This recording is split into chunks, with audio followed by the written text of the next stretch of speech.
oportunidade. Muito obrigado. Agradeço ao Procurador-Geral da República, Dr. Paulo Gustavo Boné Branco, e agora concedo a palavra ao Dr. Danilo Davi Ribeiro para a sustentação oral pelo denunciado Fernando de Souza Oliveira. Dr. Danilo tem a palavra pelo prazo de 15 minutos.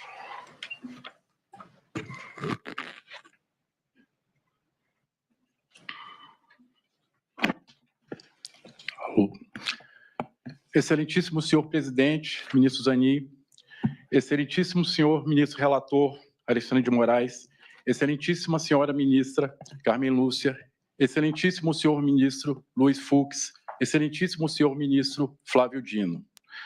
Primeiramente, a defesa do delegado Fernando Oliveira quer fazer um agradecimento à Corte, que teve amplo acesso a todos os documentos dos autos que envolveram o nosso cliente Fernando Oliveira desde janeiro de 2023. Todos os acessos requeridos, tivemos amplo acesso aos autos, tivemos também, excelência, acesso às vossas excelências em despachos e também com as equipes de vossos gabinetes. Então, a defesa de Fernando Oliveira está totalmente preparada e apta para apresentar os fatos que estão descritos aqui nos autos.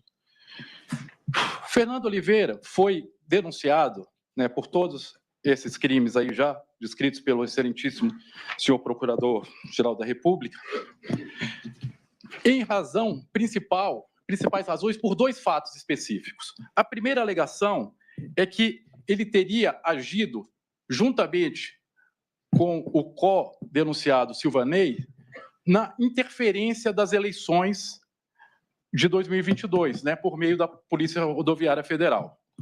Essa é a primeira alegação.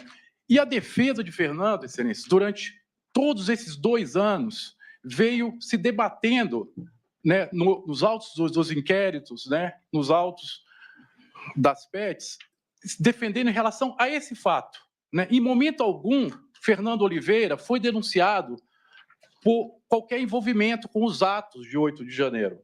Né? Ele foi denunciado, foi indiciado pelo crime do artigo 359-P do Código Penal, que é o crime de interferência, de violência política nas eleições. Esse foi o indiciamento. Né? Então, toda a nossa defesa durante esses 2 anos de inquérito e investigações foram feitas nesse sentido.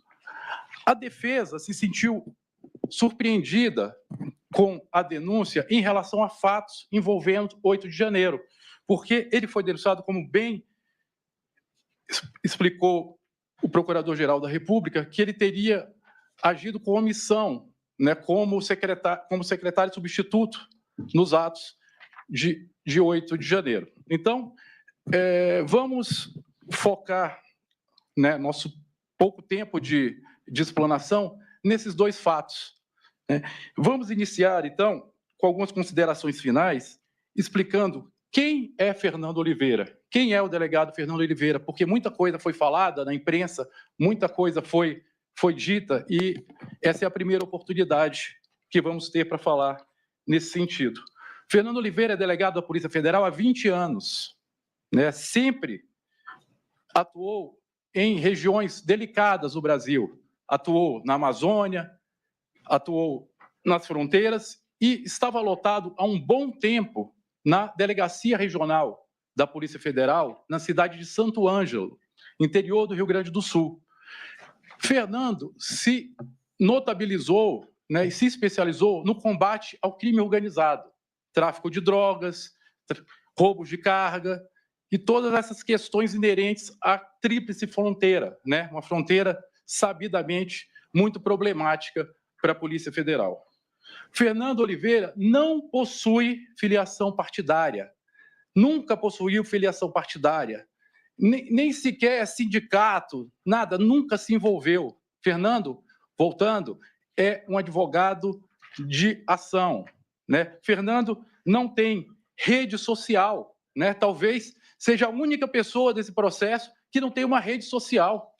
em conversa no escritório, falei, Fernando, preciso de ver suas redes sociais. Ele falou, doutor, eu sou delegado de fronteira, eu combato traficante, eu não tenho rede social. Não há nos autos, excelência, não há em qualquer lugar uma foto de Fernando Oliveira com camisa do Brasil, com camisa vermelha, com camisa verde, defendendo qualquer posição política.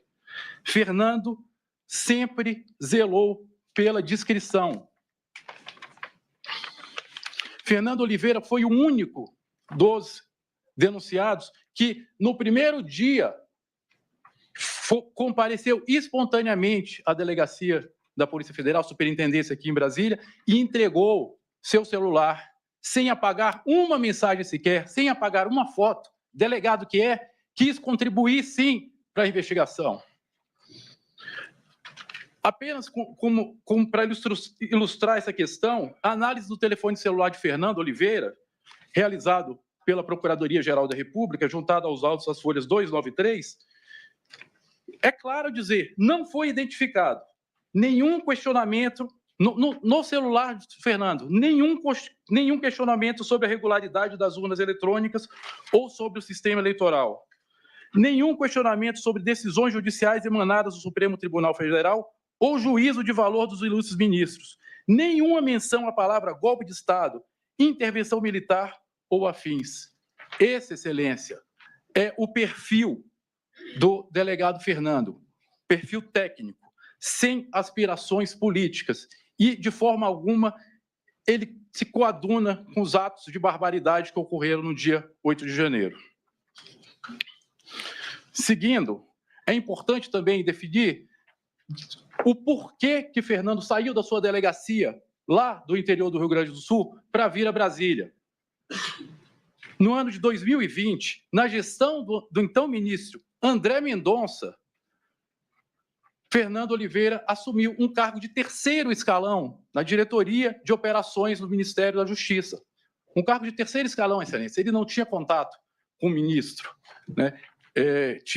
Entre o ministro e os diretores ainda existem os secretários executivos. Por que Fernando veio a Brasília? Fernando é casado há pouco tempo no Rio Grande do Sul, precisava fazer o tratamento de fertilização, né, para conseguir engravidar, não estava conseguindo. Vieram, então, para Brasília, tinha duas opções, poderia ir para Brasília ou São Paulo fazer esse tratamento, veio, então, a Brasília, conseguiu ser alocado, né, ser lotado no Ministério da Justiça, nesse cargo de terceiro escalão, e lá continuou fazendo o bom trabalho que fazia na sua delegacia. Em pouco tempo, foi mostrando serviço, capitaneando diversas operações de âmbito nacional agora, saiu do âmbito estadual e passou para o âmbito nacional, e ficou conhecido no âmbito da Secretaria, do Ministério, como um delegado técnico, prático.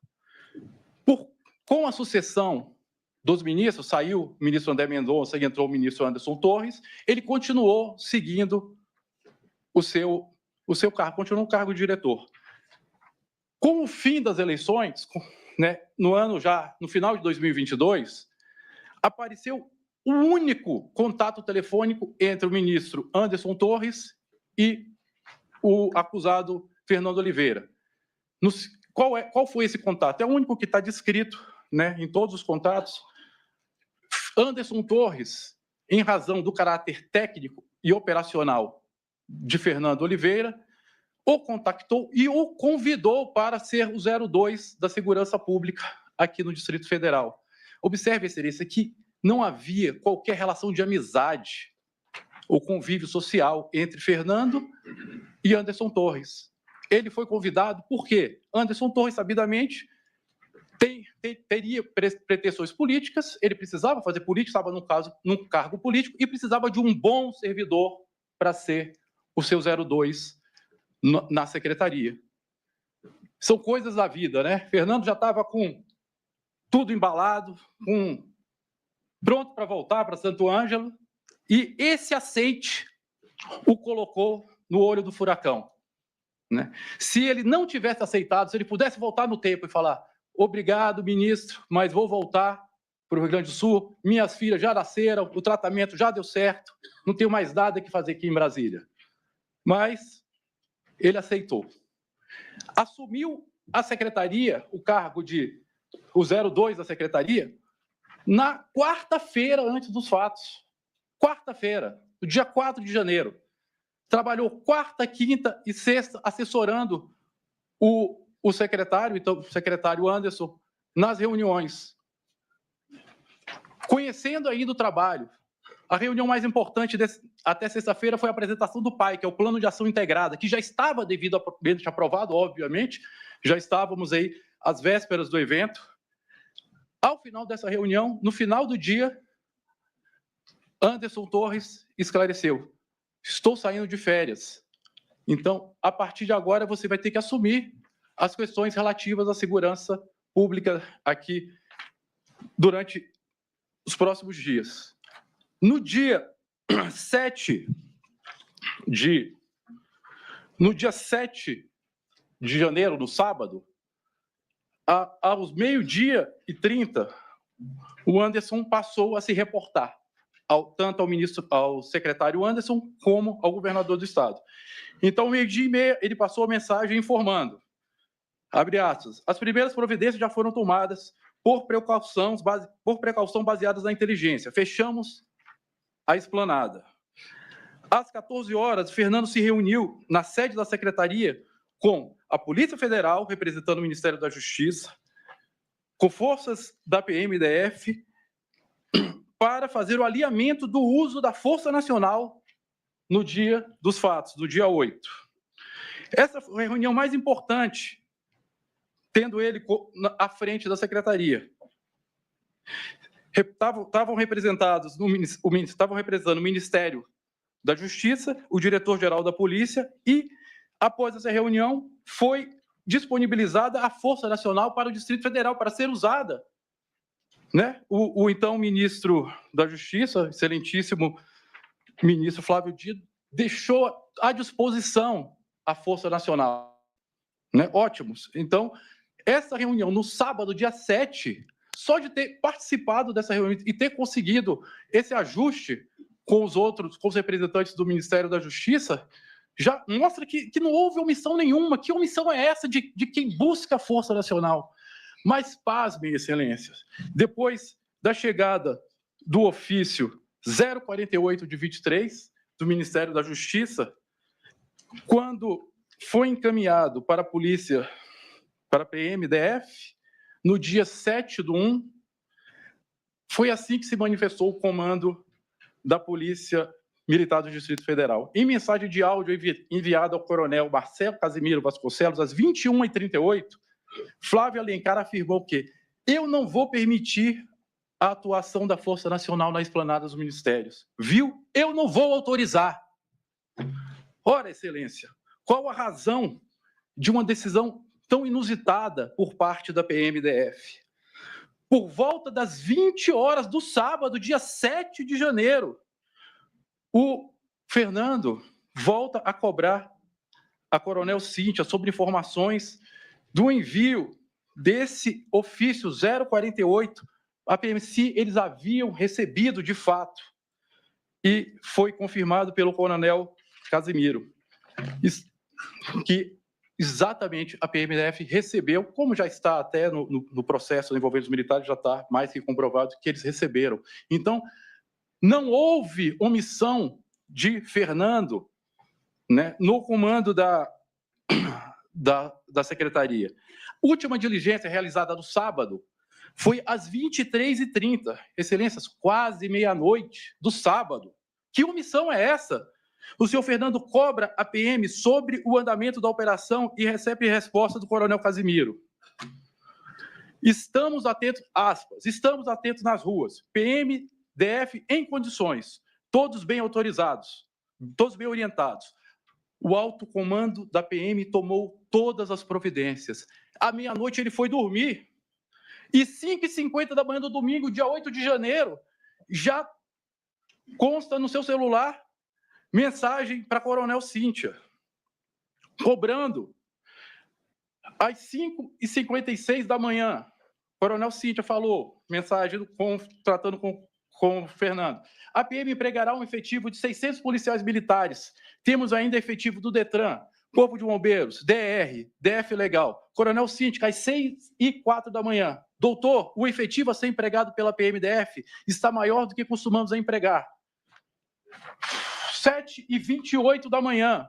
Coronel Casimiro. Temos um bom efetivo da esplanada desde as 7 da manhã. Pediria a Vossa Senhoria para concluir, uma vez que o tempo acabou. E concluindo, Excelência, nesse dia, à 1 da tarde, Fernando foi à esplanada, presenciou todos os atos, tamanha a violência que estava existindo. Imediatamente, ele mesmo instaurou o gabinete de crise, lutou junto com a Polícia Militar, esteve exposto a todo tipo de violência. Posteriormente, o interventor federal chegou e, lado a lado ao interventor, Fernando cumpriu seu dever de defender o Distrito Federal. Excelência, não houve omissão do delegado Fernando nesse dia. O que mais seria necessário ele fazer? Uma pena que o tempo é muito curto para falar, mas o que está nos autos, o que consta nos autos, já é suficiente para que não seja recebido essa denúncia em relação à omissão do dia 8 de janeiro. E é isso que a defesa requer. Obrigado, Excelências. Agradeço ao doutor Danilo. E agora vamos à sustentação oral do denunciado Felipe Garcia Martins Ferreira. Tenho aqui 4 advogados inscritos. Indago, doutor, se Vossa Senhoria fará a sustentação oral. Eu e o doutor Sebastião. Pode se identificar, por gentileza? Marcelo Almeida Santana, ministro. Pois não, seja bem-vindo. Tem a palavra pelo prazo de 15 minutos. Muito obrigado. Excelentíssimo senhor ministro Cristiano Zanin, na pessoa de Vossa Excelência, cumprimento a todos os presentes. Receba no dia de hoje a saudação respeitosa desta bancada de defesa. O tempo é curto, então vamos diretamente ao que é necessário que se diga. Com relação às preliminares que foram articuladas por escrito, são diferentes daquelas preliminares que foram julgadas no Núcleo 1. Por quê? Porque no que diz respeito a Felipe, nós temos recortes personalíssimos. Por essa razão, essa bancada chama a atenção do Supremo Tribunal Federal para que enfrente essas questões, levando em conta essas especificidades. Porque se simplesmente nós sobrepormos umas sobre as outras, nós estaremos deixando de enfrentar e de prestar a jurisdição. Bom, dito isso, avanço para um dado fundamental que nesta fala merece destaque. Vejam só, no dia 17 de outubro de 2023, a Polícia Federal representa ministro Fux pela quebra dos dados de geolocalização de Felipe, os dados das ERBs. 17 de outubro. Logo em seguida, a relatoria dá vista para a Procuradoria-Geral da República, que se manifesta favoravelmente e mais, pede inclusive os extratos da empresa Uber. De maneira que no dia 24 de outubro, ministro Flávio Dino, de 2023, nós temos o quê? Nós temos uma decisão que quebra a intimidade de Felipe e desses atos e determina que as empresas TIM informem isso. Não só de Felipe, não só de mais 2 acusados. No mesmo dia, o gabinete da relatoria envia os ofícios para as companhias de telefone que informam esses dados. Pois bem, o que ocorreu depois? A Polícia Federal utiliza esses dados no seu relatório. E nós começamos a pedir, nós precisamos dessas informações, porque nós temos 5 datas em que a acusação afirma que Felipe participou de determinadas reuniões. Doutor Dr. Gonê acessou esses dados. A Polícia Federal acessou esses dados, menos a defesa. E depois, mais à frente, nós peticionamos novamente para que esses dados fossem informados. Para nossa surpresa, houve uma informação tão somente no que diz respeito à viagem.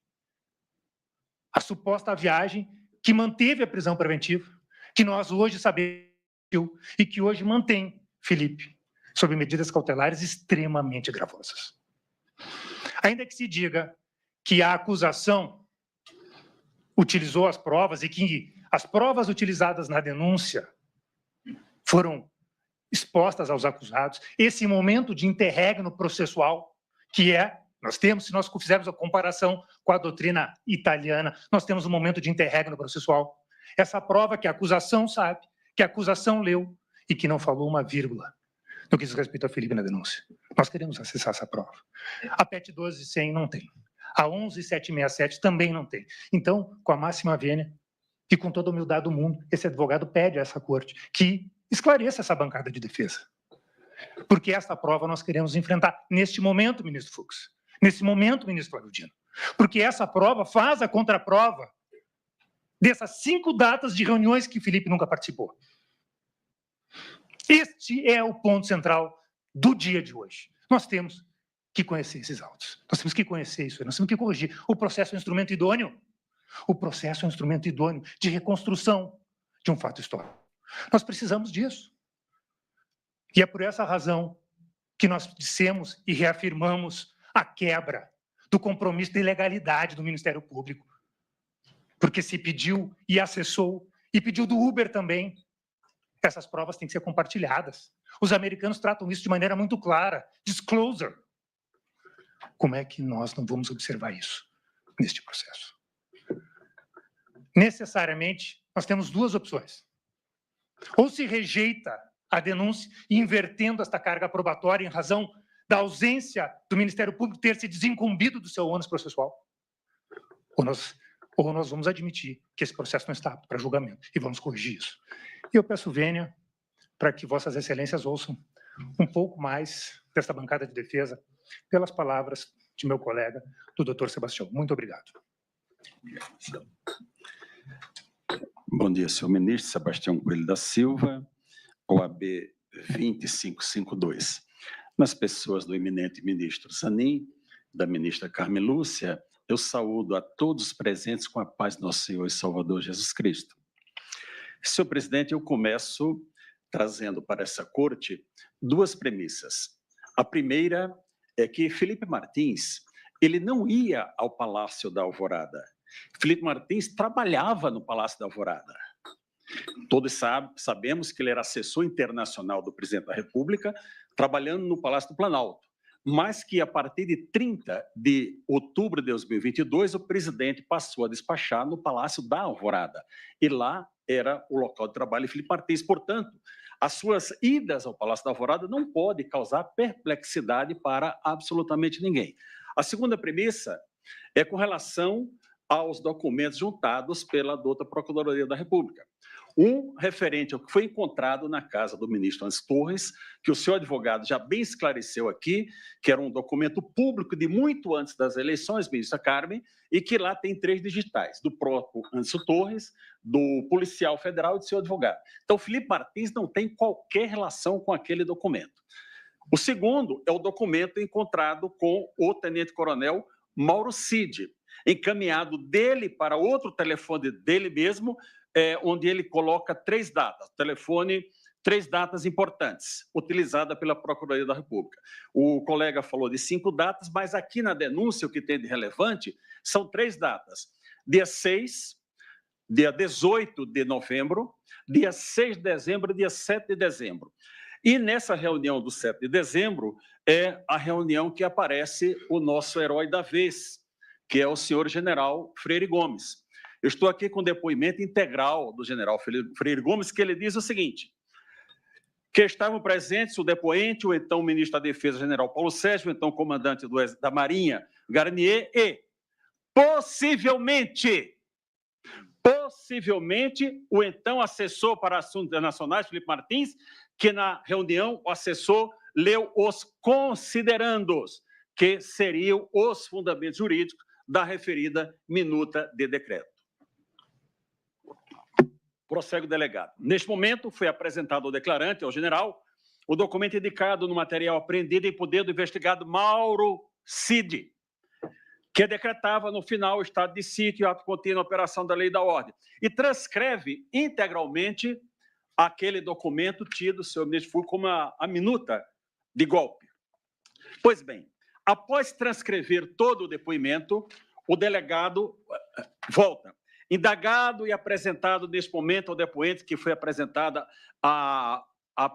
na reunião dia 7, respondeu que sim.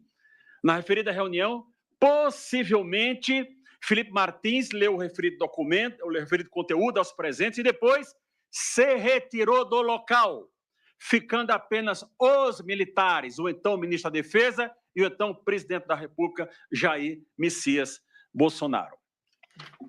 Eu volto ao documento mencionado. Senhora ministra Carmen Lúcia, senhor ministro relator. Ele foi encaminhado em 2 terminais, o 4085 final e o 3302, no dia 28/11/2022, às 23h39. Ali era o documento encontrado no telefone de Mauro Cid. Não existe nestes autos uma única mensagem de Felipe Martins para qualquer pessoa. Vossa Excelência poderá, a acusação poderá argumentar, não, a Polícia Federal não foi capaz de quebrar o sigilo do telefone do Felipe. Ok, mas Mauro Cid entregou, senhor ministro relator, os seus 2 celulares, todos os seus documentos, e ali não tem uma única mensagem de Mauro Cid para Felipe Martins, ou de Felipe Martins para Mauro Cid. Não tem WhatsApp, não tem e-mail, não tem absolutamente nada. Mauro Cid foi ouvido 9 vezes, que está nos autos, foi citado pelo ministro Fux, mas foram 11. Mas também neste Supremo Tribunal Federal foi ouvido 3 vezes, 2 vezes pelos juízes instrutores e uma pelo próprio eminente relator. Mas ninguém teve a curiosidade de perguntar para o Mauro Cid, como você tem essa informação, esses considerandos ditos pelo general Freire Gomes em seu telefone? De onde você retirou esses considerandos? Prossegue o delegado, agora já num depoimento de 28 de agosto de 2023, o delegado diz o seguinte: Coronel Mauro Cid, só para a gente retomar um pouco, possível golpe de Estado. Algum elemento material? Ele responde não. Em relação a Felipe Martins, para corroborar, o senhor tem prova do que apresenta para corroborar as informações? Tem algum elemento? Não. Especialmente em relação ao Felipe Martins, esse jurista? Não. O delegado, ok, tá. É essa que é a situação. Veja, Vossa Excelências, que Felipe Martins estava incluído num núcleo chamado jurídico, que tinha lá o padre José Eduardo e o advogado Amaury Saad. E eles não foram denunciados, detalhe, Felipe Martins não é advogado. Felipe Martins é formado em relações internacionais e era do núcleo jurídico, mas os outros não foram denunciados e ele foi denunciado. Prosseguindo, não há justa causa para o recebimento dessa denúncia. É comprovado que Felipe Martins, no dia 7, senhor relator, estava em Ponta Grossa, embora a Polícia Federal tenha dito que ele estava nos Estados Unidos. Vai ser provado, eu não vou me deter com relação a isso. Mas voltemos, então, à reunião do dia 7. O general disse que ele leu e foi embora. Ok. Imaginemos que o presidente tivesse tratado das suas atribuições do artigo 84, artigo 136, 137, 142 da Constituição, e tivesse resolvido que iria apresentar ao Congresso Nacional uma proposta de estado de sítio. Obrigatoriamente, ele teria que ouvir o Conselho da República e o Conselho de Defesa Nacional, sendo que desses órgãos está elencado no artigo 89, artigo 91 da Constituição, as pessoas que integram esses 2 órgãos. E, obrigatoriamente, eu cito 3. O vice-presidente da República, general Mourão, o presidente da Câmara, deputado Arthur Lira, e o presidente do Senado, o senador Rodrigo Pacheco. Ele convocou em algum momento essas pessoas para essa reunião, para dizer, olha, desta reunião vamos encaminhar ao Congresso Nacional? Não, não aconteceu isso.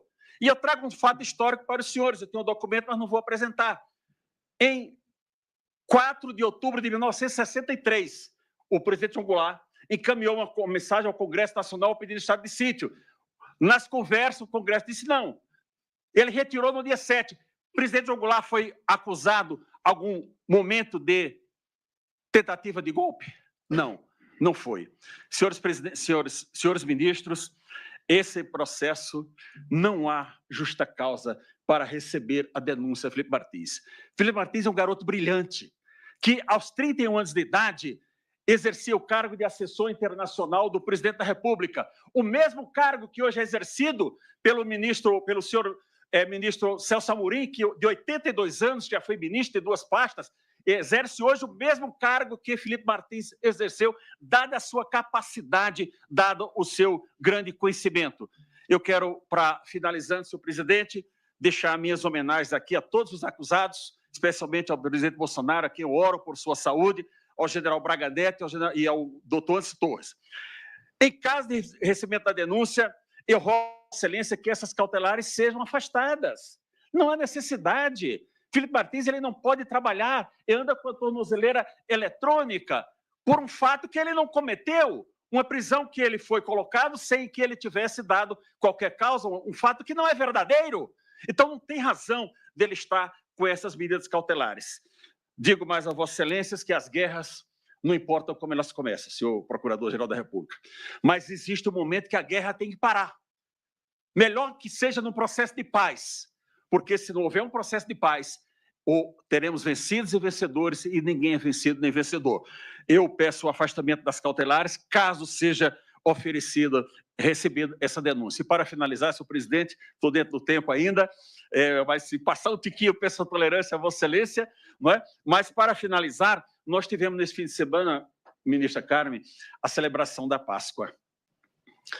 O apóstolo Paulo, quando escreveu a Timóteo, ele disse, olha, Timóteo, na minha primeira defesa, ninguém me deu ouvidos. Mas Felipe Martins aguarda que esse tribunal hoje dê ouvidos à sua defesa e que aquele processo de crucificação que Jesus sofreu, Felipe Martins está sofrendo desde 8 de fevereiro de 2024, mas ele tem que acabar hoje.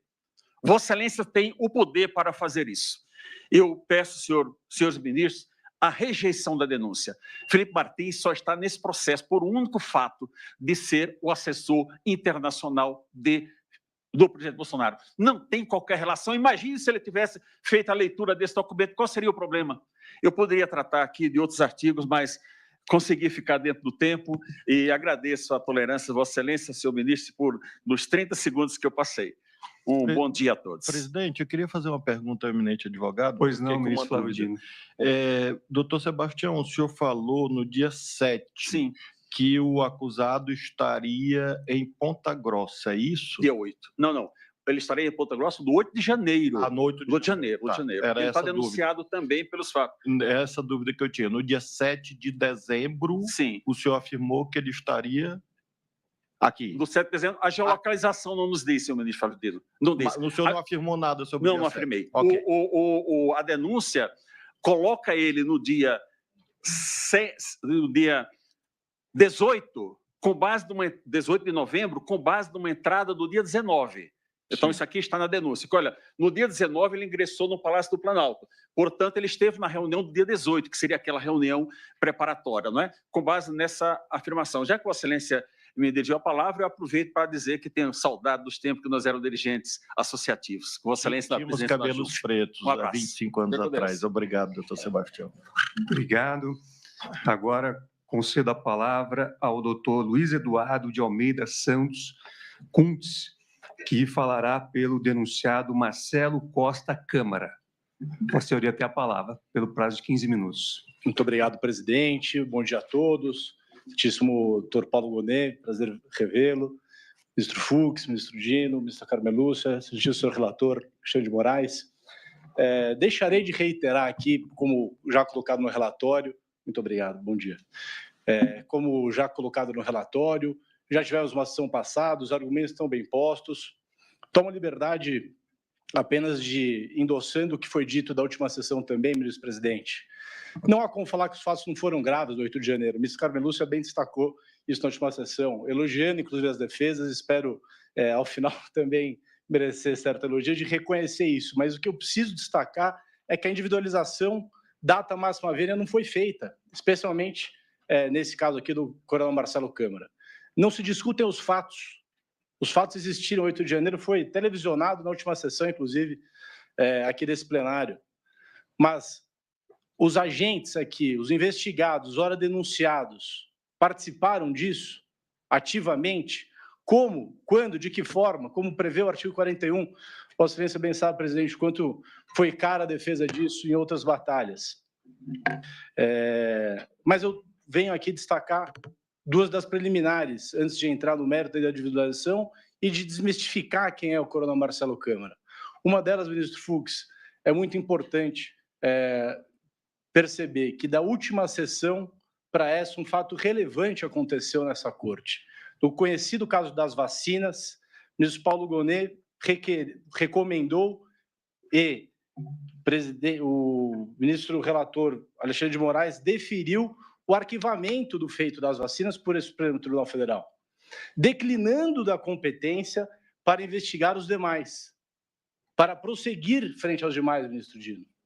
Ora, se esse Supremo Tribunal Federal arquiva com relação ao ex-presidente e ao parlamentar e declina da sua competência para analisar os fatos em primeiro grau, por que não fazer isso aqui? Os núcleos estão distintos. O ex-presidente e o seu grupo já foi julgado, a denúncia já foi recebida. Me parece que este núcleo tenha, no mínimo, que ser analisado de forma como foi recentemente por essa corte, declinando-se da competência para primeiro grau. Para lá verificar se é o caso de acolher uma das preliminares, de receber ou rejeitar a denúncia. Me parece muito relevante isso e um tanto quanto diferente do último julgamento para cá. Peço especial atenção de Vossas Excelências, como o ministro Fux disse, da questão da humildade e reconhecer. Destaco aqui também que isso já foi feito nesse processo, especialmente para o investigado Marcelo Câmara, quando foi concedida a sua liberdade com cautelar diversa da prisão, em reanálise por parte da Procuradoria, em reanálise por parte dessa relatoria. E hoje encontra-se, aliás, bem cumprindo as cautelares diversas. Então, essa preliminar me parece muito cara e muito relevante, nós ministros. É o caso de declinar da competência desse Supremo Tribunal Federal para este núcleo que não tem um ex-presidente e ninguém com prerrogativa de função. Peço especial atenção de Vossa Excelência nesse ponto. Segunda preliminar, relevante, data máxima vênia, exaustivamente trazida dessa tribuna, mas que eu peço atenção e vou tentar explicar de uma outra forma para que, eventualmente, Vossas Excelências possam verificar a gravidade do que está acontecendo.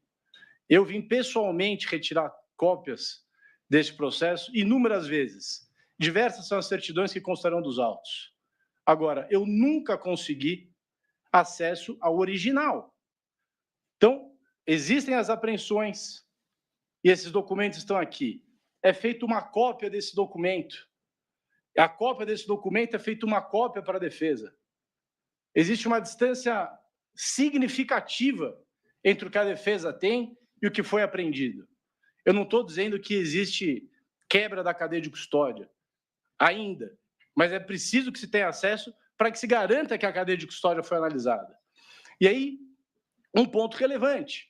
Temos que discutir a validade da prova no começo do processo, não ao final da sentença. Ou senão, fica de forma esquizofrênica a defesa tendo que girar dois pratos ao mesmo tempo. Se a prova vale, eu faço uma defesa. Se a prova não vale, eu faço outra. O momento da data máxima vênia constitucional e processual é na entrada do processo, é no início do processo. É aí que tem que ser analisada a licitude da prova. Isso só pode ser feito se a defesa tem acesso. Me recordo também na última sessão, o ministro Carmen Lúcia disse que o trabalho da defesa foi muito bem feito com as provas que estão disponibilizadas. Mas, data máxima vênia, ministra, a defesa sente falta de poder fazer um trabalho melhor, porque não teve acesso às provas. Se tivesse, talvez pudesse fazer ainda melhor, para demonstrar, cada um no seu cada qual, os motivos para permanecer na sua complexidade ou para sair, como é o caso que eu espero que aconteça com o coronel Marcelo Câmara, ministro Dino. Essas duas preliminares, então, dentre tantas que existem, que eu destaco a Vossas Excelências e peço que considerem. Com relação ao mérito, já disse, data máxima vênia, discordo veementemente do que está colocado como respeitado o artigo 41. Não existe a descrição como, quando, aonde, de que forma. Existe referência, mas não menção expressa. É assim que o Código determina, é assim que a Constituição fala, não sou eu que estou dizendo. Mas vamos às provas, então, para tentar desmistificar um pouco uma expressão ruim. E faço especial referência e pedido desculpas ao eminente relator, ministro Alexandre de Moraes. O monitoramento que consta da denúncia, que consta nos relatórios, a Vossa Excelência, feito pelo Marcelo Câmara, é um tanto quanto pejorativa a expressão. Ele nunca teve oportunidade de se manifestar, nunca foi ouvido até hoje. Faço aqui as palavras dele. Respeita a Vossa Excelência, não tem nada contra a Vossa Excelência. Acho que quando da liberdade dele foi possível demonstrar um pouco disso. Me recordo até que foi um tanto quanto curioso despachar o pedido do Procurador-Geral da República no Salão Branco, quando estava com meu pai, a Vossa Excelência, no sentido de que não há nada contra a Vossa Excelência. O monitoramento foi para aquela reunião que aconteceu na casa com o ex-presidente Ciro Nogueira. Ciro, desculpa. Apenas e tanto só isso. Diferente do que a Polícia Federal diz, sem equipamentos complexos, sem fontes restritas, apenas com recursos abertos e comunicação plena, sutil, sem ataques e sem objetivos outros.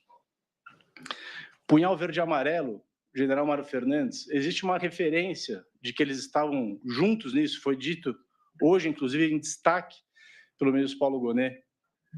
2 celulares apreendidos, um computador, nenhuma conversa eficiente. Bem verdade, os 2 são forças especiais. Seria isso suficiente para colocá-los juntos em toda e qualquer missão no Brasil? Obviamente que não. Obviamente que não.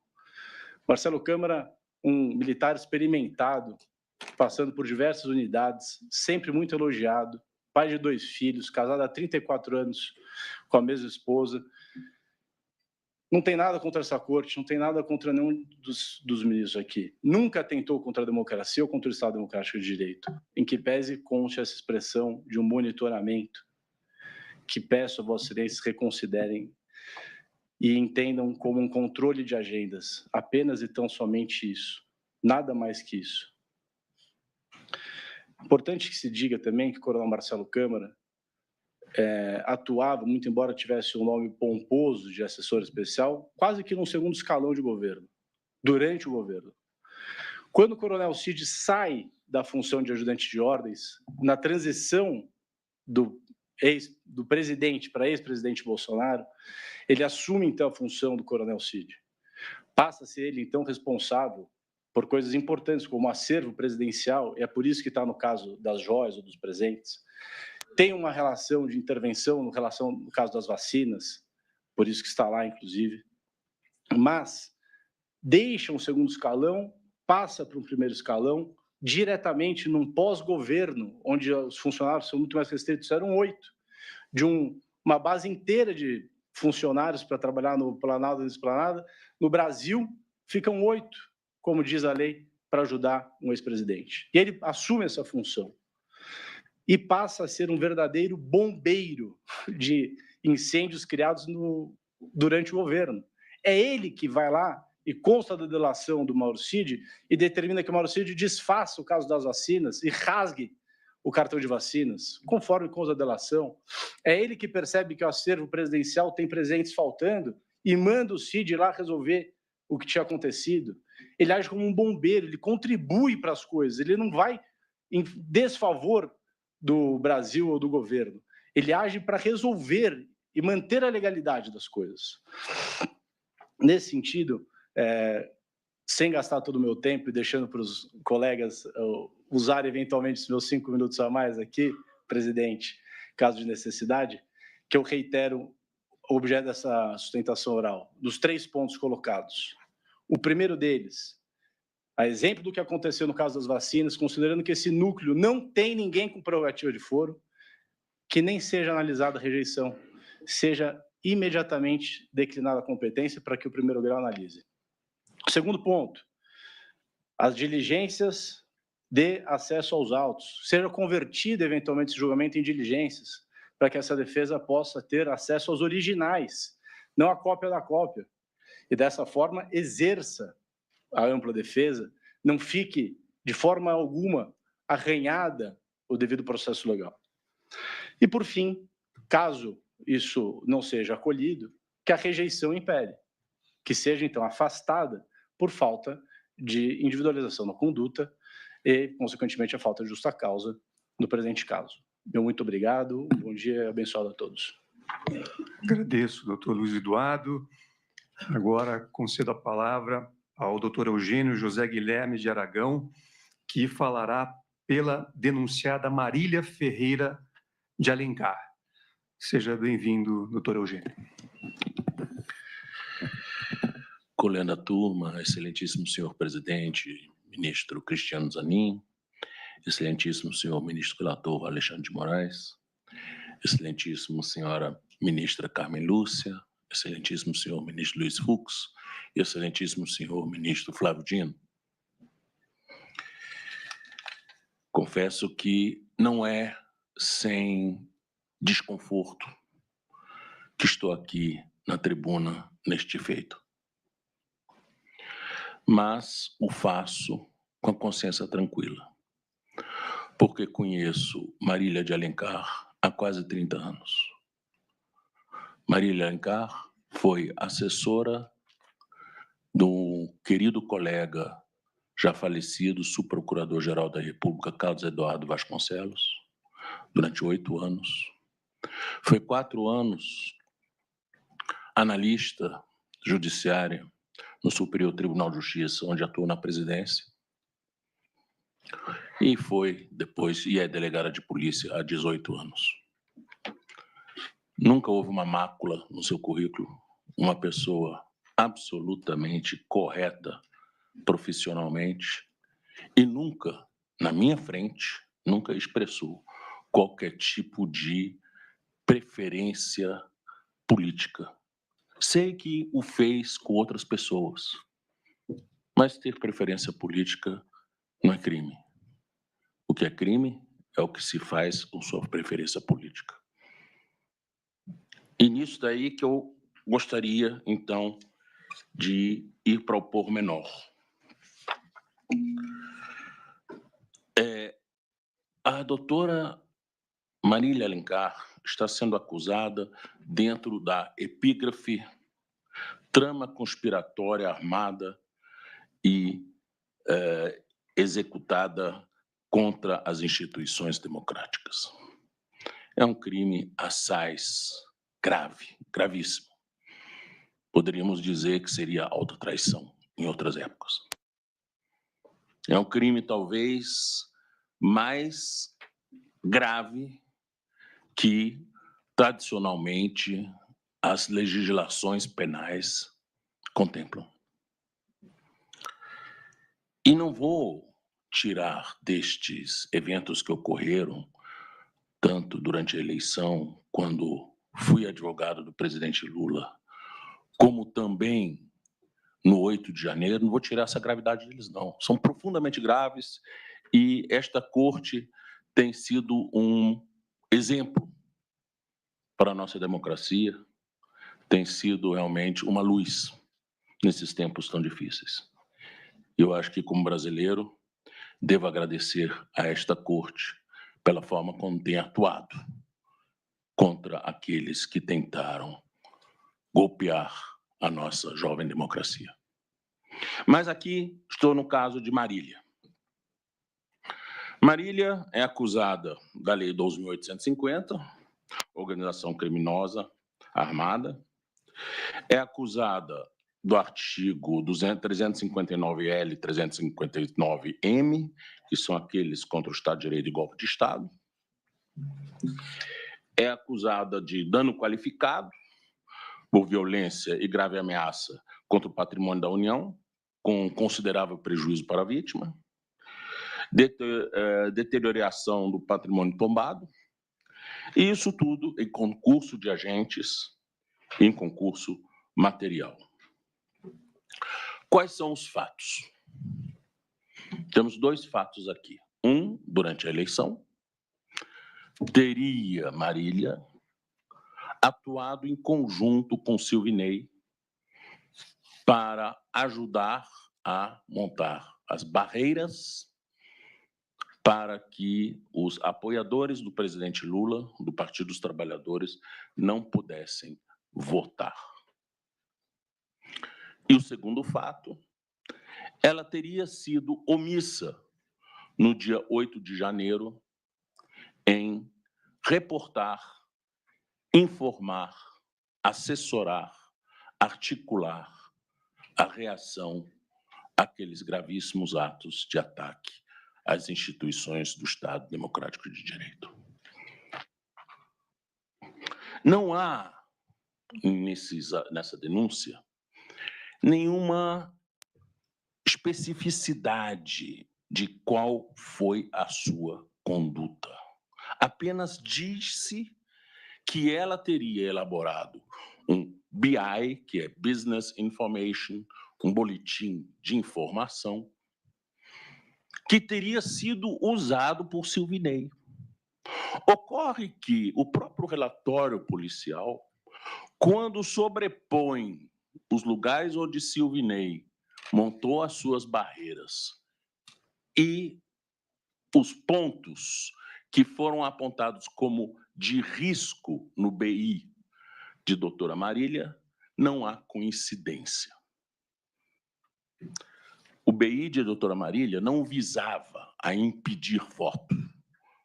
O BI de doutora Marília visava a identificar áreas de possível confronto entre bolsonaristas e partidários do presidente Lula, que era a função dela.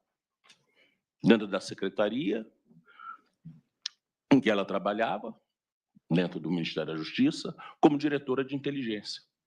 Era apontar para riscos. Inteligência é isso, é uma atividade de olhar para frente.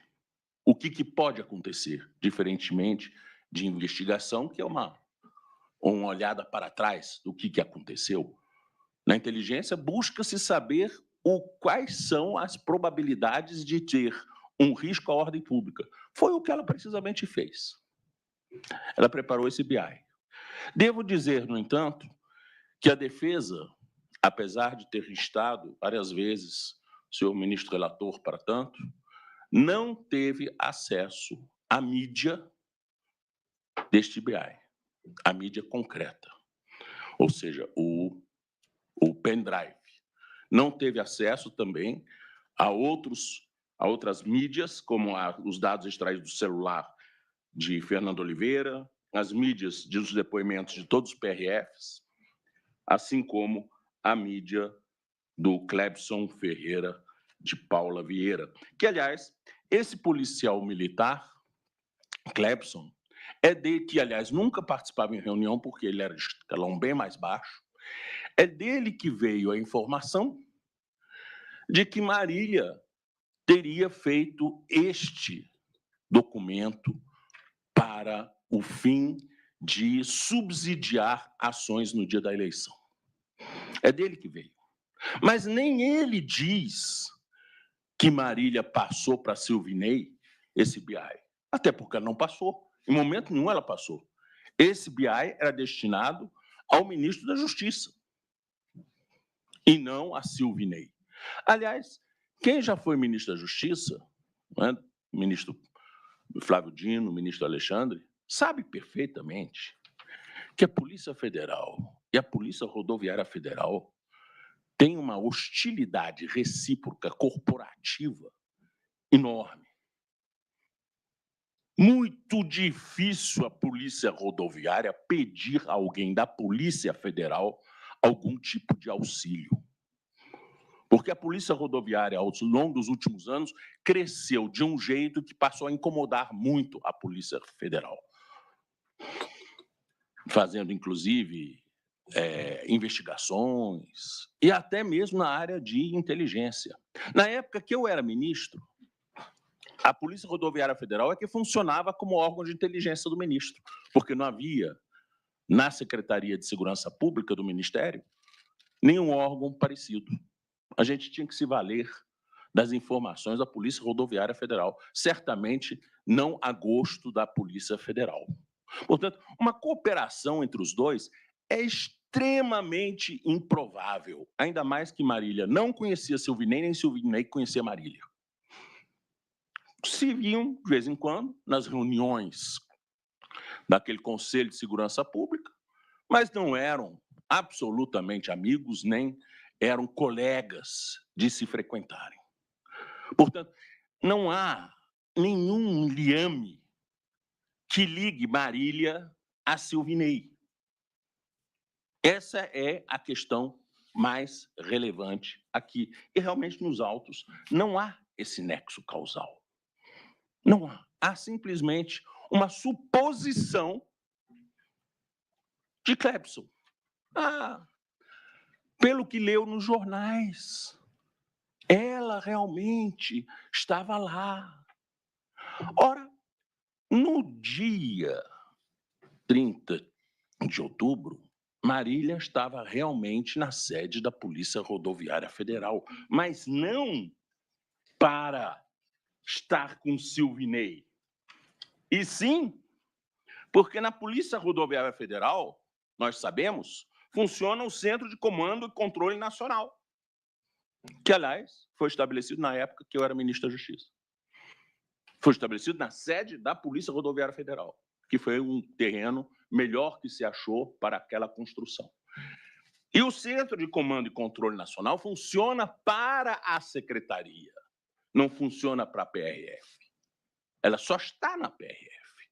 E é claro que a doutora Marília tinha que estar no Centro de Comando e Controle Nacional no dia das eleições, como diretora de inteligência. Fazia parte do trabalho dela, de assessorar, de articular, de verificar quais são os riscos. Isso era o trabalho dela. Então, ela estar lá não é absolutamente nenhum fato relevante, é um fato óbvio.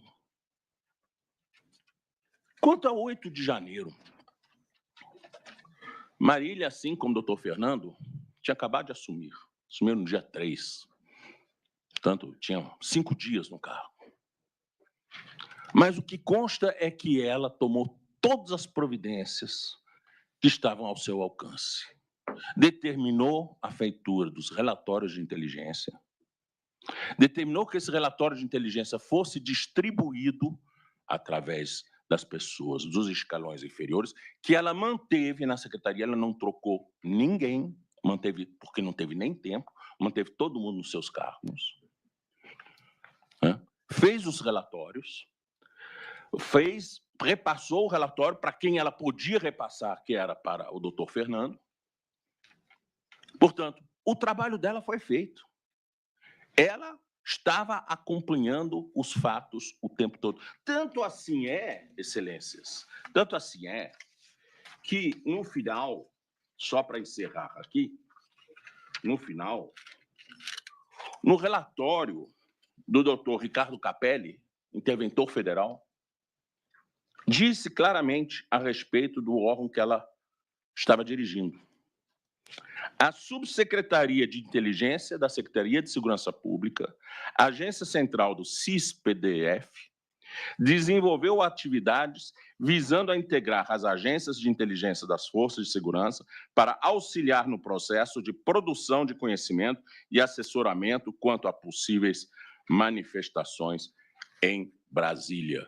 Relatório do próprio interventor, mostrando que, sim, ela cumpriu o seu dever como delegada de polícia profissional que é, como uma pessoa que honrou os 30 anos de serviço público que ele já tem pelas costas, sendo 8 na Procuradoria-Geral da República, quando eu a conheci, e sempre tive por ela uma grande admiração pelo seu trabalho. Isso não significa que pensamos igual, isso não significa que, quando assumi o Ministério da Justiça com a presidenta Dilma, não sofri dela duras críticas,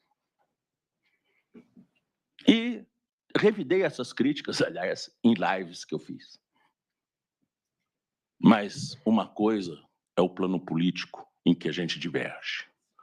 Outra coisa é o plano dos fatos, como as pessoas agem. O em que se acredita está no foro íntimo, ou como diria Immanuel Kant, Gott in mir, das Gesetz über mir. Deus em mim e a lei sobre mim.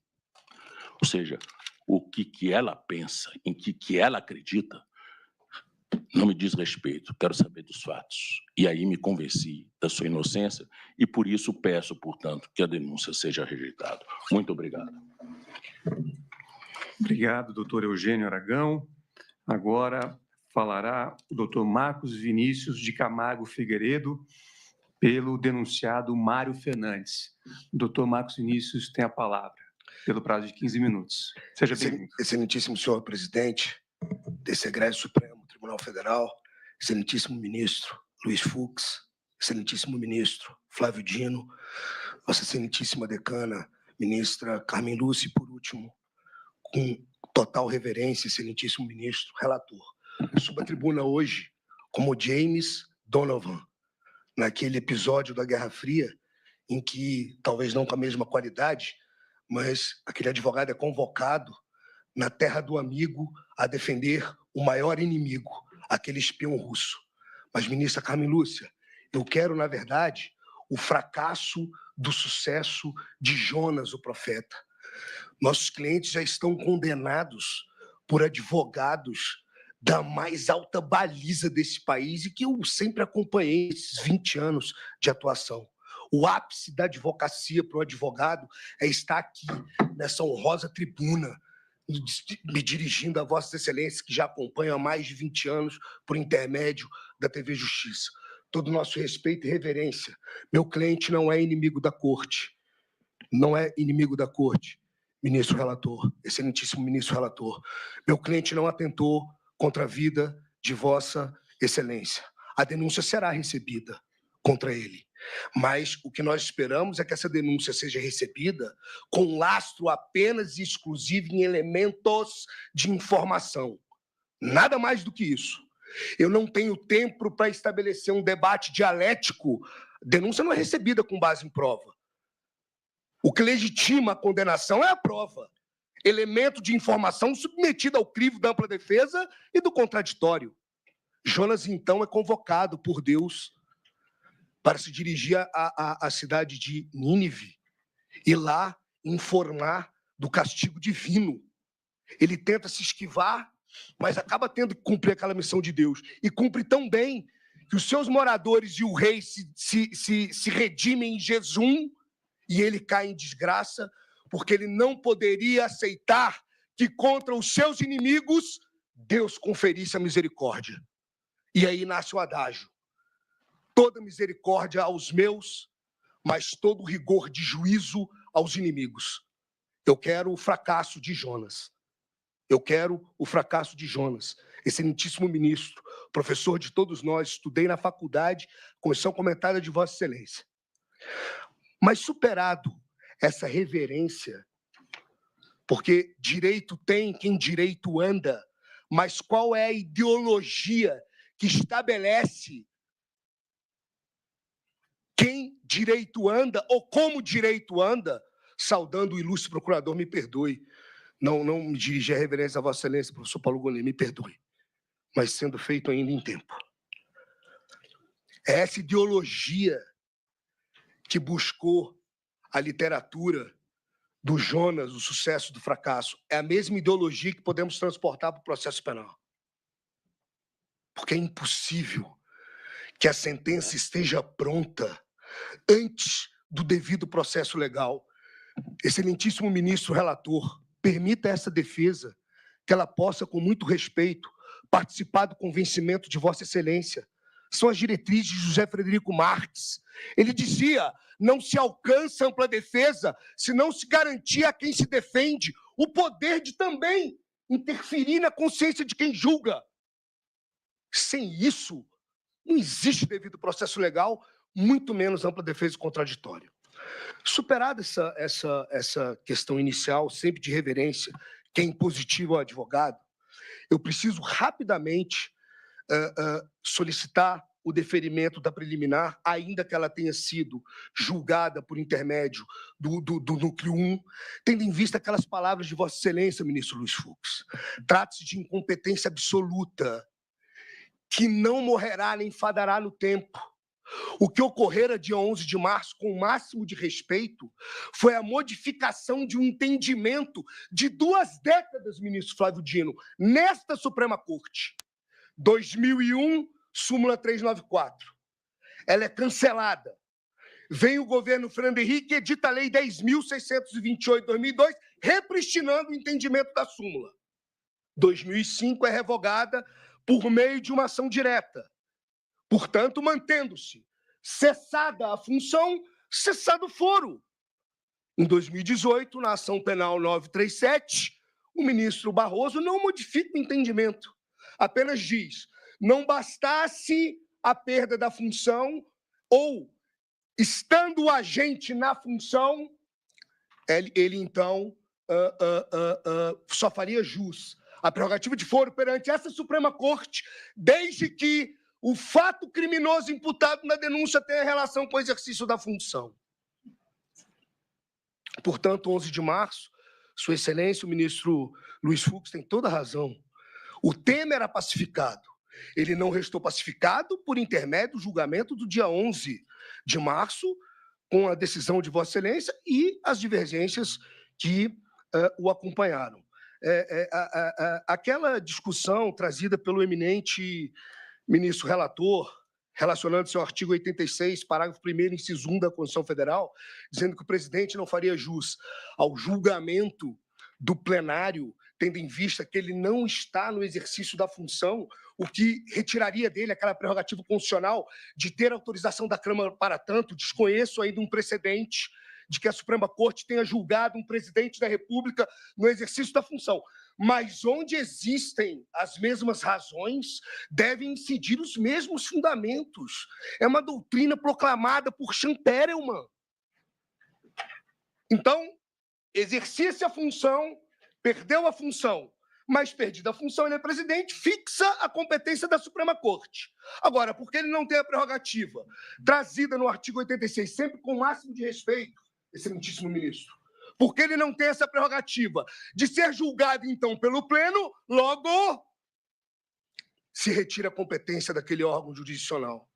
O fato de terem sido julgadas 1.494 ações, ela não retira de toque a pedra fundamental que é, de fato, essa discussão, sendo certo que essa competência ela se estabeleceu por intermédio do artigo 43 do Regimento Interno do Supremo, que não tem força de lei. O regimento do Supremo não tem força de lei para fixar competência constitucional. O regimento do Supremo tem força de lei nos limites do artigo 96 para estabelecer tudo aquilo que não envolve matéria de processo na linha do artigo 22 e muito menos competência em relação ou descortinada pela Constituição Federal. E aí eu passo para o ponto mais importante, porque respeitosamente sabemos que a denúncia será recebida, mas que a tempo e a modo nós poderemos discutir tudo aquilo que Suas Excelências colocaram no julgamento anterior. Tentativa como elemento subjetivo do tipo. Nós não estamos aqui a discutir um fato incontroverso. Todos respondem por tentativa, embora na capitulação eu não vejo o artigo 14 inserido como causa de diminuição de pena, direito adquirido. Tentativa é uma norma de adequação típica imediata. Essa qualificação jurídica impede que a tentativa seja tida, ministro Flávio Dino, como uma conduta autônoma por vontade do legislador. Porque a vontade do legislador é vinculada, aliás, como toda vontade numa democracia. Tentativa não pode nunca se estabelecer como elemento subjetivo do tipo, porque é causa de diminuição da pena. Ela não arranca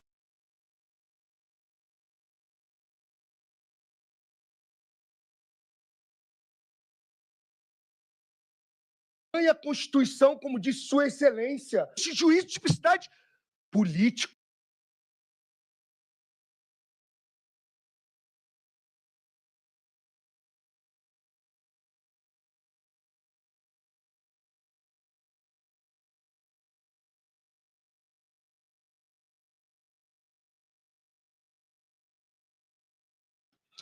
Mas como o meu cliente vai se defender preso?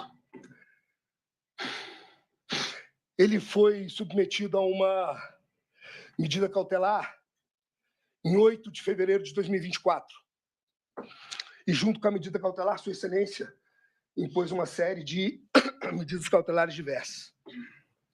No dia 19/11, ele foi preso. E foi preso, eminente procurador, com base exclusiva nessa minuta. Ministro Alexandre de Moraes, eu tive sempre com muita reverência, me dirijo a Vossa Excelência. Eu tive o cuidado de ver, rever e ouvir por 4 vezes o depoimento do dia 21 de novembro, que Vossa Excelência presidia.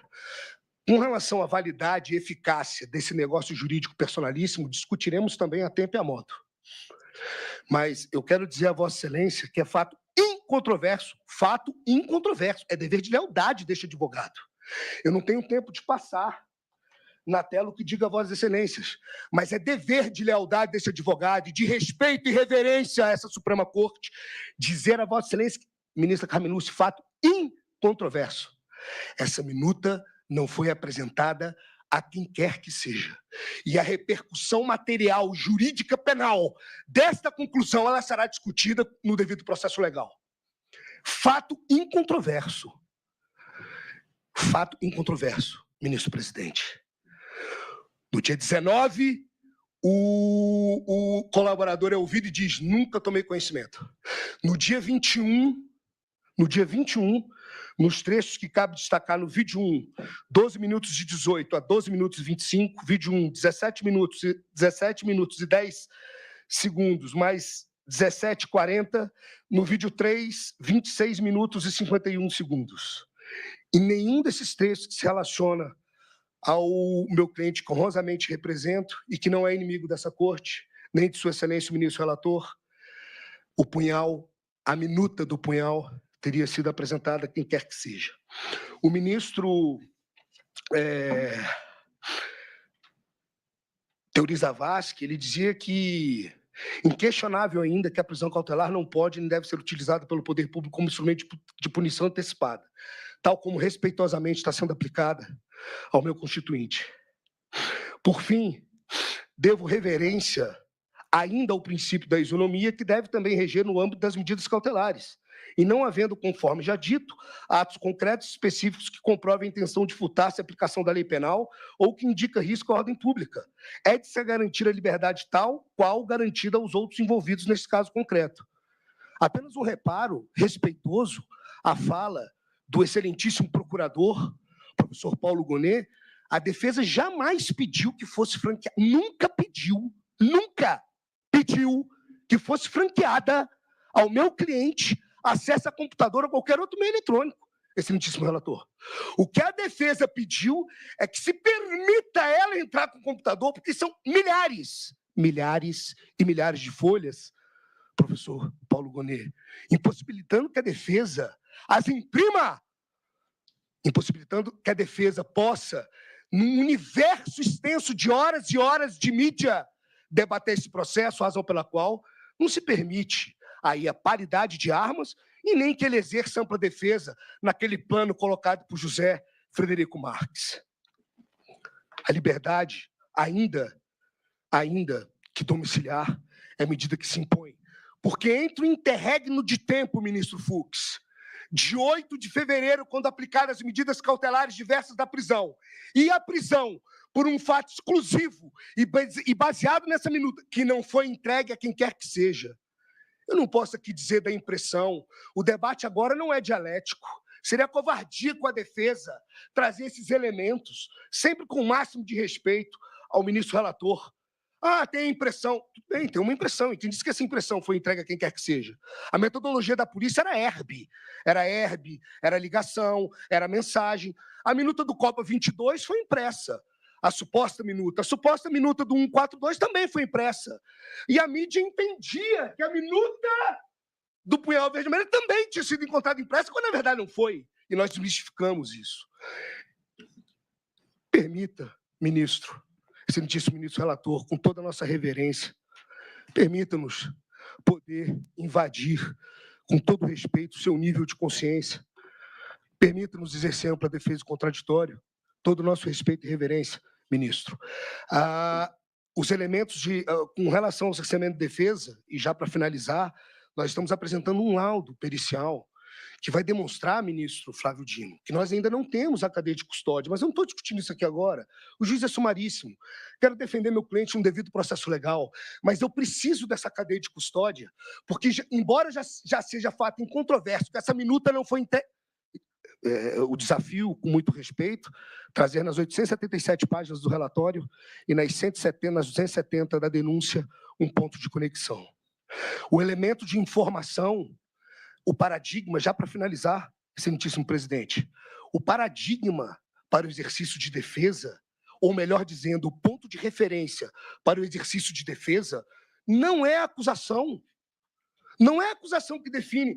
Tudo que a acusação tinha para o recebimento da denúncia, a defesa teve, tudo bem. Eu discordo, mas aceito para esse momento. Agora, para o exercício da ampla defesa, não. Porque senão não se equipara a paridade de armas. O recorte da prova com o recebimento da denúncia cabe apenas e tão somente à defesa. A ninguém mais. Portanto, não pode ser ponto de referência ou ponto de partida a acusação. E eu preciso, para finalizar, efetivamente finalizar, excelentíssimo ministro presidente, dessa cadeia de custódia para demonstrar com maior firmeza a ausência de convergência entre o que se diz Operação Luneta, Operação Punhal Verde-Amarelo, ou melhor dizendo, Minuta Punhal Verde-Amarelo e Copa 22.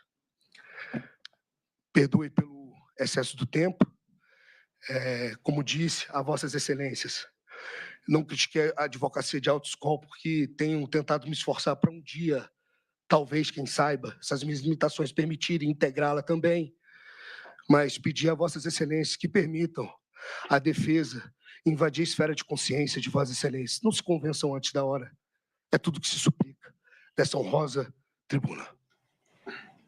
Agradeço, doutor Marcos Vinícius.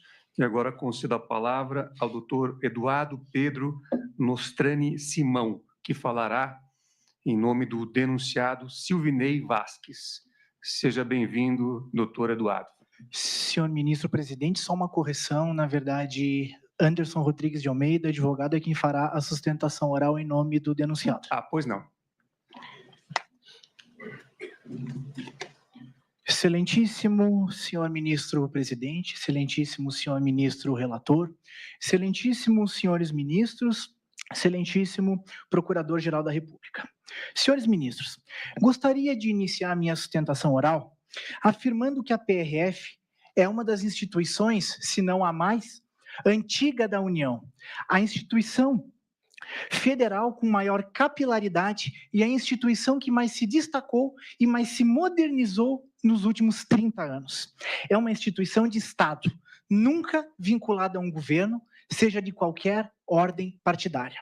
E digo isso, senhores ministros, porque em uma nota de rodapé, constante à folha 87 da denúncia, a Procuradoria-Geral da República fez constar um trecho da delação premiada proferida por Mauro Cid, onde ele teria dito que Silvinei Vasques sempre buscou aumentar o contato com o então presidente Jair Messias Bolsonaro, e especialmente após assumir o comando da PRF, agindo fora de suas atribuições constitucionais e associando a instituição por ele comandada a eventos da presidência da República. Ora, o delator aqui, de forma completamente genérica, deixou de especificar de forma pormenorizada quais atribuições constitucionais teriam sucedido em desconformidade. Além disso, com todas as vênias, mas conforme já foi dito aqui nessa tribuna sagrada por diversos outros defensores que me antecederam, mas a colaboração premiada firmada por Mauro Cid não possui credibilidade e principalmente fiabilidade alguma. O fato é que na gestão do ex-presidente Jair Messias Bolsonaro foi dada muita ênfase em seu plano de governo ao combate ao crime organizado e também à segurança pública. A PRF, senhores ministros, por exemplo, sob o comando de Silvinei Vasques, foi a instituição no Brasil e no mundo que mais fez a apreensão de drogas. Tais resultados, por óbvio, chamaram a atenção de diversas autoridades no país, incluindo o presidente Bolsonaro, que, em certas ocasiões, fez a questão de replicar em suas redes sociais os bons resultados que a PRF vinha obtendo. Resta evidente, portanto, que a PRF não é uma instituição deste ou daquele presidente, é uma instituição do povo brasileiro, independente de governo. Ainda narra a denúncia que os denunciados teriam se utilizado especialmente da estrutura da PRF, sob o comando de Silvinei Vasquez, para fins de obstruir o funcionamento eleitoral no segundo turno. Aqui entra a figura do BI, que teria sido confeccionado para levantar dados, estatísticas eleitorais, onde o presidente Lula teria recebido 75% ou mais de votos, especialmente na região Nordeste, no primeiro turno das eleições de 2022. Aqui de suma importância clarificar que a acusação deduzida na inicial não diz que Silvinei Vasquez teria confeccionado ou teria participado da confecção do BI. A bem da verdade, a acusação narra que Silvinei Vasquez teria recebido esse BI já pronto para fins de direcionar os esforços da PRF e inviabilizar que Jair Messias Bolsonaro perdesse o poder. Senhores ministros, a bem da verdade, os locais de fiscalização, os pontos fixos da PRF, não foram previstos nesse BI. Eles foram previstos no anexo 6, que é uma matriz constante no próprio planejamento da PRF. Primeiramente, ressalta-se que esse planejamento ele não é elaborado pela Superintendência Geral da PRF, mas sim pelas 27 superintendências estaduais. A matriz da PRF aqui em Brasília não tem como ter acesso a todos os dados estatísticos e pormenorizados locais e também a nível estadual. Ademais, quanto ao uso do suposto BI, isso é uma inverdade. Isso porque a própria delegada de Polícia Federal, Marília Alencar, quando prestou depoimento em sede policial, afirmou categoricamente que nunca encaminhou esse BI para qualquer servidor da PRF, incluindo Silvinei Vasquez. E para colocar aqui uma pá de cal sobre o direcionamento policial da PRF, sob o comando de Silvinei Vasquez, tendo em vista que o referido BI nunca foi disponibilizado para a defesa técnica nos autos e que a Polícia Federal não se debruçou na busca pela verdade para confrontar, então, os dados do suposto BI para com os dados constantes na matriz da PRF, a defesa técnica, então, sentiu a necessidade de contratar os serviços de um perito técnico para cruzar esses dados, de acordo com estatísticas oficiais constantes no site do TSE. O resultado da prova pericial é prova cabal de que não houve qualquer tipo de direcionamento de esforços. A lógica é simples. Se o presidente Lula recebeu 75% ou mais de votos em 52% das cidades no Nordeste, por óbvio, qualquer policiamento direcionado tenderia a coincidir com, no mínimo, 52%. Mas, na verdade, senhores ministros, coincidiu com apenas 26%. A menos que os servidores da PRF sejam completos incompetentes, o que não me parece ser o caso, mas resta comprovado que não há qualquer tipo de direcionamento policial. O fato é que absolutamente nenhum eleitor deixou de votar no dia do segundo turno das eleições presidenciais de 2022. A prova disso é que os 27 TREs afirmaram que nunca chegou qualquer tipo de reclamação de qualquer cidadão que tenha tido o seu direito constitucional de voto suprimido por conta de alguma ação ilegítima ou arbitrária da Polícia Federal, Rodoviária Federal, sob o comando de Silvinei Vasquez. Tanto é, senhores ministros, que a imprensa amplamente divulgou que o índice de abstenção no segundo turno foi o menor da história. O canal G1, um dos maiores do Brasil, no dia 30 de outubro de 2022, publicou uma matéria dizendo o seguinte: a abstenção no segundo turno é a menor desde 2006 e cai pela primeira vez em relação ao primeiro turno. Dito isso, senhores ministros, questiona-se que golpe é esse que a denúncia quer fazer crer? A denúncia também elenca que no dia 19 de outubro de 2022 houve uma reunião secreta no Ministério da Justiça para tratar do policiamento direcionado. Aqui cabe esclarecer que sim, de fato, houve uma reunião no Ministério da Justiça nessa data, que teve início às 19 horas, com cerca de 15 pessoas e que jamais estava abarcada sob o manto de sigilo. Foi uma reunião aberta, onde, nessa ocasião, o então ministro Anderson Torres apenas cobrou o empenho de todos os presentes na Operação Eleições 2022. E aqui eu trago esse dado, excelências, porque na mesma data, dia 19 de outubro de 2022, também ocorreu uma reunião no Conselho Superior da PRF, que teve início às 9 horas da manhã.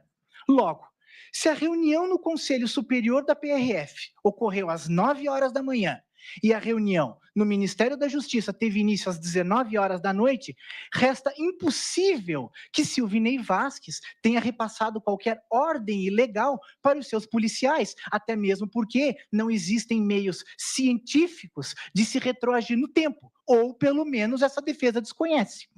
O fato é que também há, além de todas essas questões, uma matéria jornalística publicada pelo O Globo, no sentido de que Silvinei Vasquez teria dito que era hora da PRF tomar um lado na disputa, conclamando o engajamento dos presentes na Operação Eleições 2022, especialmente na região Nordeste.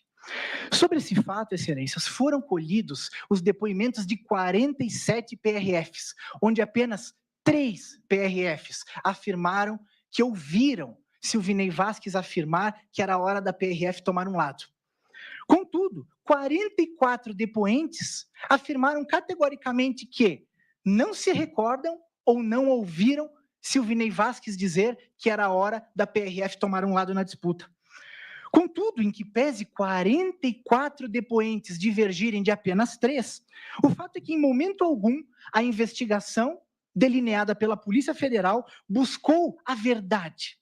Ao contrário, mais uma vez se satisfez com narrativas que satisfizeram seu viés de confirmação. De outro viés, excelências, a denúncia também elenca que no dia 30 de outubro de 2022, a delegada de Polícia Federal Marília Alencar teria acompanhado pessoalmente os esforços para, então, colocar em prática o policiamento direcionado no dia do segundo turno das eleições, na sede da PRF em Brasília, de acordo com a geolocalização de seu aparelho telefônico.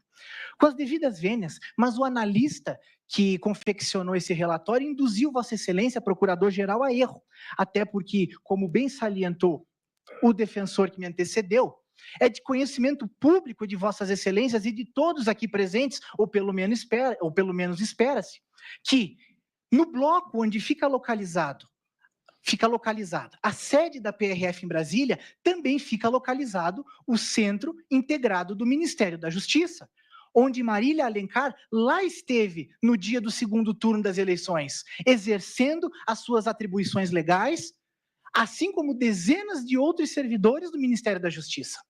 Mas o fato incontroverso é que Silvinei Vasquez não conversou, não teve acesso, não viu Marília Alencar nessa data, e vice-versa. Portanto, resta demonstrado, excelências, que não existe qualquer indício, qualquer mínima evidência de que Silvinei Vasquez tenha, de fato, agido em conluio. Afinal, não existe nos autos uma conversa sequer trocada entre Vasquez em razão de qualquer outro denunciado. O que se está dizendo aqui, excelências, é que não existe aquele estándar mínimo no sentido de que Vasquez participava, integrava uma organização criminosa, até porque essa acusação sequer foi devidamente e pormenorizadamente individualizada na denúncia. Quanto à tentativa de golpe de Estado, essa acusação não possui menor cabimento. E o detalhe, Silvinei Vasquez, durante todo o trâmite do apuratório, nunca foi investigado por golpe de Estado. Quanto ao crime de dano, do 8 de janeiro, Silvinei Vasquez se encontrava a mais de 2.000 quilômetros de distância. E a denúncia, com todas as vênias, não logrou êxito em comprovar que Silvinei Vasquez teria sustentado algum tipo de apoio moral quanto aos atos de vandalismo que lá foram praticados. E, além disso, nessa data, Silvinei Vasquez já se encontrava aposentado sem exercer qualquer tipo de função de mando.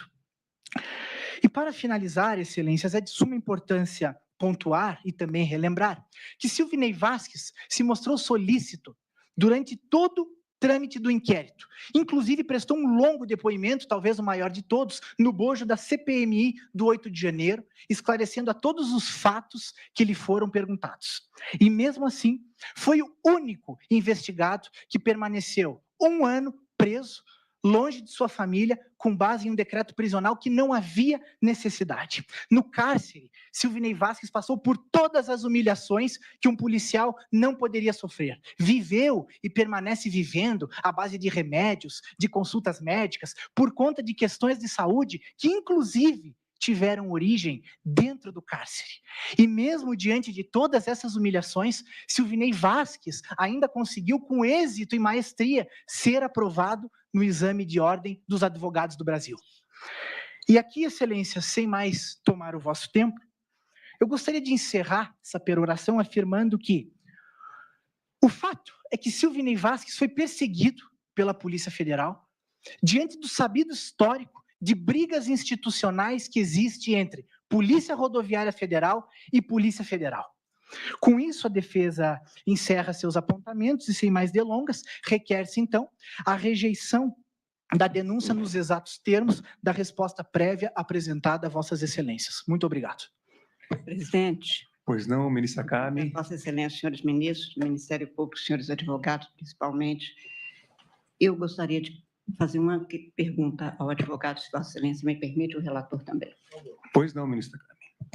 O doutor Anderson, cumprimentando Vossa Senhoria, eu entendi bem da expressa afirmativa de Vossa Senhoria de que abstenção, ou nível de abstenção veiculado em algumas notícias teria a ver com a atuação do senhor Silvinei? Não, excelência.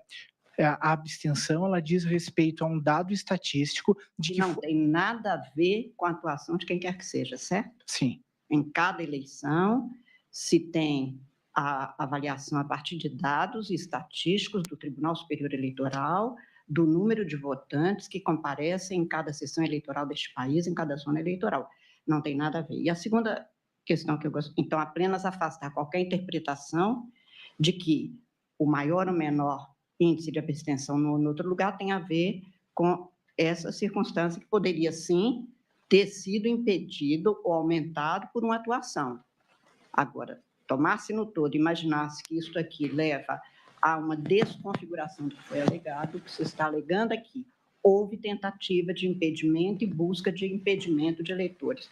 O nobre advogado afirma que não teria havido também expressão nenhuma reclamação sobre a impossibilidade de comparecimento às urnas. Sim, de acordo com dados publicados pelos 27 TREs. O cliente de Vossa Senhoria tem notícia de que ele foi chamado no meio do dia ao Tribunal Superior Eleitoral exatamente por causa do excesso de reclamação que recebíamos lá, que foi chamado para que imediatamente desfizesse qualquer uma dessas circunstâncias que estavam sendo reclamadas formalmente, inclusive por eleitores que eram senadores da República e que não conseguiam chegar lá. Vossa Senhoria tem consciência disso, notícia disso, porque foi amplamente veiculado? Sim, foi comparecido e as situações foram esclarecidas. Não, ele foi chamado. Quanto ao esclarecimento que será feito nestes autos. Muito obrigada ao advogado, muito obrigada, presidente.